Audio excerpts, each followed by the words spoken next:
जय श्री राधे कृष्णा। कामिका एकादशी व्रत कथा। कुंती पुत्र श्रेष्ठ धनुर्धारी अर्जुन बोले, हे भगवान, मैंने आषाढ़ माह के शुक्ल पक्ष की देवशयनी एकादशी का सविस्तार वर्णन सुना। अब आप मुझे श्रावण मास के कृष्ण पक्ष की एकादशी की कथा सुनाइए। इस एकादशी का नाम क्या है तथा इसकी विधि क्या है? इसमें कौन से देवता की पूजा होती है?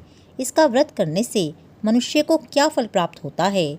श्री कृष्ण भगवान बोले, हे अर्जुन, मैं श्रावण मास की पावन एकादशी की कथा कहता हूँ, ध्यानपूर्वक सुनो। एक समय इस एकादशी की पावन कथा को भीष्म पितामह ने लोकहित के लिए नारद जी से कहा था। नारद जी ने पूछा था, हे पितामह, आज मेरी श्रावण के कृष्ण पक्ष की एकादशी कथा सुनने की इच्छा है, अतः आप एकादशी की व्रत कथा विधि सहित सुनाइए। नारद जी के वचनों को सुनकर भीष्म पितामह बोले, हे नारद जी, आपने अत्यंत सुंदर प्रस्ताव किया है, आप ध्यान लगाकर सुनिए। श्रावण मास के कृष्ण पक्ष की एकादशी का नाम कामिका है। इस एकादशी की कथा सुनना मात्र से ही वाजपेय यज्ञ का फल मिलता है। कामिका एकादशी के व्रत में शंख, चक्र, गदाधारी भगवान विष्णु की पूजा होती है। जो मनुष्य इस एकादशी को धूप, दीप, नैवेद्य आदि से भगवान विष्णु की पूजा करते हैं, उन्हें गंगा स्नान के फल से भी उत्तम फल मिलता है।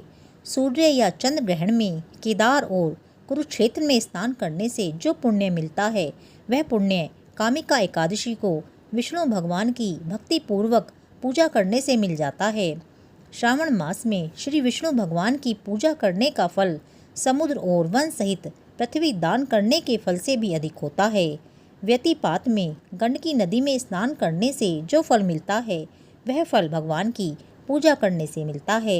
संसार में भगवान की पूजा का फल सबसे अधिक है, अतः भक्ति पूर्वक भगवान की पूजा न बन सके तो श्रावण मास के कृष्ण पक्ष की कामिका एकादशी का व्रत तो अवश्य ही करना चाहिए। आभूषणों से युक्त बछड़ा सहित गोदान करने से जो फल मिलता है, वह फल कामिका एकादशी के व्रत से मिल जाता है। जो उत्तम द्विज श्रावण मास के कृष्ण पक्ष की कामिका एकादशी का व्रत करते हैं तथा श्री विष्णु भगवान की पूजा करते हैं, उससे समस्त देव, नाग, किन्नर, पितर आदि की पूजा हो जाती है।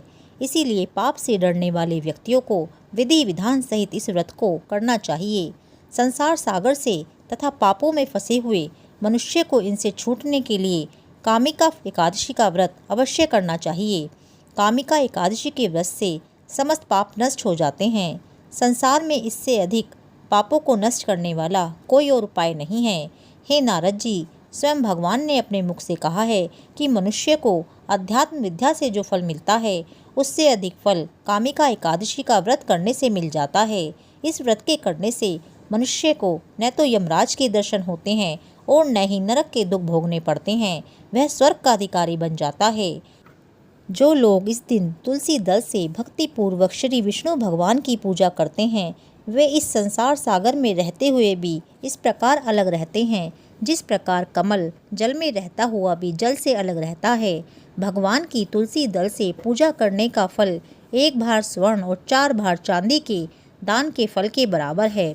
श्री विष्णु भगवान रत्न, मोती, मणि आदि आभूषणों की अपेक्षा तुलसी दल से अधिक प्रसन्न होते हैं। जो मनुष्य भगवान की तुलसी दल से पूजा करते हैं, उनके समस्त पाप नष्ट हो जाते हैं।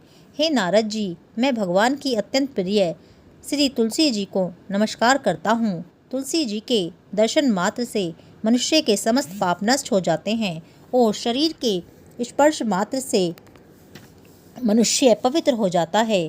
तुलसी जी को जल से स्नान कराने से मनुष्य की समस्त यम यातनाएं नष्ट हो जाती हैं।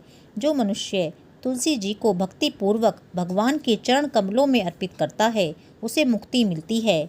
जो मनुष्य इस कामिका एकादशी की रात्रि को जागरण करते हैं और दीपदान करते हैं, उनके पुण्य को लिखने में चित्रगुप्त भी असमर्थ है।